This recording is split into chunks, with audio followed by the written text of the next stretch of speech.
নমস্কার, good morning সবাইকে। চাটা হয়ে গেল। এরপর আমি চালটা ধুয়ে নিয়ে এই যে গাছগুলো লাগিয়েছি, জলটা দিয়ে দিলাম।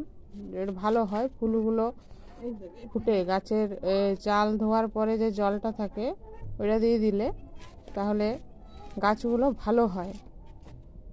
এমনিতেও জলটা নষ্ট হচ্ছে না। দেখুন, এই গরমেও অনেকগুলি ফুল ফুটেছে। এই যে গোলাপ, আমি রোজে এরকমই করি। চালটি ধুয়ে নিয়ে তারপরে ফুলগুলোতে দিই। এই যে ভাত ফুটছে, সাথে সাথে আমাদের পুনুসোনাও চলে এসেছে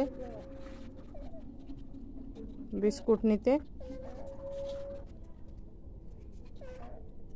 এই যে বসে আছে। তারপর কুমড়ো আলুর তরকারি বসিয়ে দিয়েছি। আজ রবিবার, আজকে কিছু স্পেশাল করা যাবে। এই যে ছেলেকে পাঠিয়ে দিলাম বাজার, ও গেল একটু বাজারে।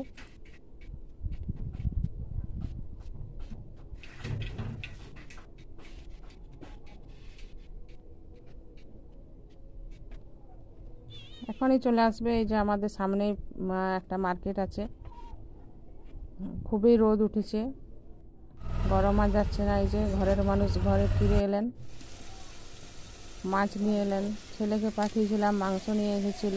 মাংস নিতে বলেছিলাম, তোর বাবা এলো, মাছ নিয়ে এলো।